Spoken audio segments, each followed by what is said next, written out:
హెచ్చరిక, దైవజనుని హెచ్చరిక. ఎక్కడైనా సరే ప్రపంచంలో సమాధానం, పీస్ కాన్ఫరెన్సెస్, పీస్ అని పెడతారేమో కానీ యేసుక్రీస్తు లేని చోట పీస్ లేదు, సమాధానం లేదు. సమాధానం కావాలంటే క్రీస్తు మన మధ్య ఉండాలి. భార్యాభర్తల మధ్య సమాధానం ఉండాలంటే ప్రభు వారి మధ్యలో ఉంటేనే నిజమైన సమాధానం. సమాధానం కావాలంటే ఇద్దరి మధ్యలోనికి క్రీస్తు రావాలి. నీ కుటుంబంలో క్రీస్తు కేంద్రిత కుటుంబంగా ఉండాలి. నువ్వు క్రీస్తు ప్రేమతో నింపబడితేనే మనుషుల్ని నిన్ను నిందించినా, హింసించినా, అవమానపరిచినా నీ సమాధానం దొంగిలించలేరు ఎవరు కూడా. నేను ఎన్ని తిట్టినా నీ సమాధానం పోదు. చూడండి, నా జోలికి వచ్చారు, నా సమాధానం అంతా పాడు చేశారు అంటుంటారు కొంతమంది. నా మనసు అంతా పాడు చేసేసాడు ఈ మనుషుడు వచ్చి అంటాడు. అంటే నీ మనుషుడు వచ్చి మన సమాధానం పాడు చేశాడంటే అది దేవుని సమాధానం కాదు. నీ జోలికి ఎవరు రానంతసేపు బాగున్నావంటే అది నిజంగా సమాధానం ఉండటం కాదు. నీ చుట్టూ కలవరాలు ఉంటే అదే సమాధానం. సమాధానాన్ని చూపించి ఒక చిత్రపటం వేస్తే అమ్మారట, కాంపిటీషన్ పెట్టారట. చాలామంది నదీ తీరాలు, చక్కటి పిట్టలు, చక్కటి బొమ్మలు, ఏంటేంటో చేసి పెట్టారు. ఆ మ్యూజియం అంతా బొమ్మలు పెట్టారు.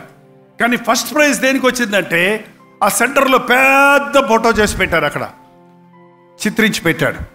ఏంట్రా ఇది సమాధానం అంటాడేంటి? కారణం ఏంటి? ఆ ఫోటోలో ఏముందో తెలుసా? తుఫాను వస్తుంది, మెరుస్తున్నట్టు, ఉరుముతున్నట్టు, ఆ సముద్రంలో అలలు ఎగిరిగిరి పడుతున్నట్టు, ఆ సముద్రంలో ప్రయాణం చేస్తున్న ఓడలో ఉన్న వాళ్ళ జుట్టంతా పైకి నిలబడిపోయినట్టు, తెరచాపలన్నీ తిట్టి ఎగిరిపోతున్నట్టు, అంత అల్లకల్లోలమైన సముద్రము చూపించి ఇది సమాధానం అంటారేంట్రా నాయనా? సరిగా చూడవయ్యా, సరిగా చూడు. అంత సముద్రంలో అన్ని అలజడుల మధ్యలో ఓ బండ ఉందంట, ఒక బండ. ఆ బండకు ఒక తొర్ర ఉంది, ఆ తొర్రలో ఒక పెట్ట ఉంది.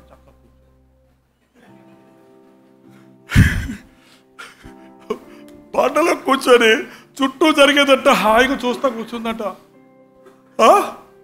ఎన్ని అలజడులు నీ చుట్టూన్నా నీవు బండను ఆశ్రయిస్తే, అందుకే దావీదు అన్నాడు, ఆయనే నా బండ, నా కోట, నా దుర్గము, నా శైలము, నేనెవడికి భయపడతా? ఆయనలో దాగి ఉన్న వాడికి అల్లకల్లోలు ఎన్నున్నా సరే, చుట్టూ ఎన్ని సమస్యలు ఉన్నా సరే సమాధానం.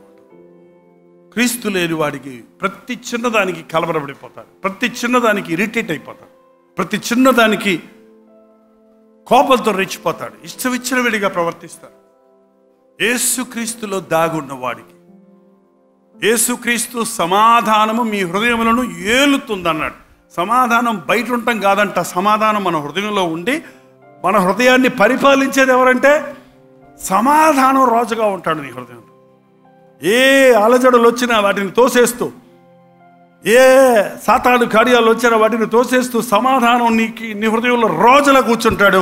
నీవు ఎటువంటి పరిస్థితుల్లో ఉన్నా. హబక్కూకు అన్నాడు, నా పంట లేకపోయినా, నా పశువుల చాలలో పశువులు లేకపోయినా, నా ద్రాక్ష తోటలు ఫలించకపోయినా, నేను ఇంకనూ నా దేవుడైన యెహోవా యందు రక్షణకర్త యందు నేను ఆనందిస్తాను. అన్ని పోయినా యెహోవా ఇచ్చెను, యెహోవా తీసుకోవడం అనగలిగాడంటే యోబు క్రీస్తు సమాధానం అతని హృదయాన్ని ఏలింది. ఈ రోజున అంత్య దినాలలో సమాధానం మనకి ఎంతో అవసరం అండి. మనుషుడికి అన్నీ ఉన్నాయి, సమాధానం లేదండి అంటారు. మీరు అడగండి, మీకేమయ్యా అనండి, నా బాధలు నీకేం తెలుసయ్యా? ఏంటి బాధ ఏంటి? ఒక బాధ కాదురా బాబు. ఇంట్లోకి వెళ్తే ఇంటి గొడవ, ఆఫీస్కి వెళ్తే ఆఫీస్ గొడవ, రోడ్డు మీదకి వస్తే ట్రాఫిక్ గొడవ, ఎక్కడ చూసినా గొడవే.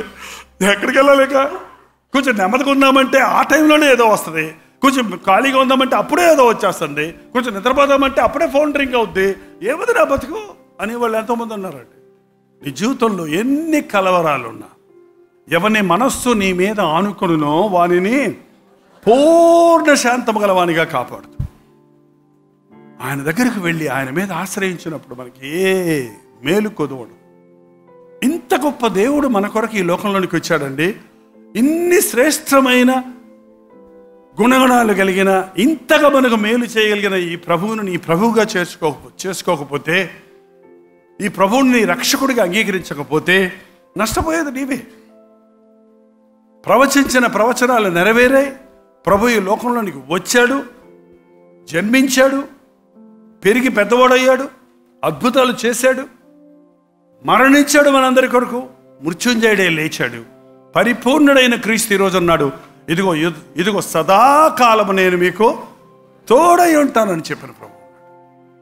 ఈ రోజున ఇంకా క్రిస్మస్ అంటూనే గొడవలు పెట్టుకునేవాళ్ళు, క్రిస్మస్లోనే బాధలు పడేవాళ్ళు, క్రిస్మస్లోనే సమాధానం లేదనేవాళ్ళు ఎందరో మిగిలి ఉన్నారు. కారణం, క్రిస్మస్లో క్రీస్తు లేకపోతే సమాధానం లేదు.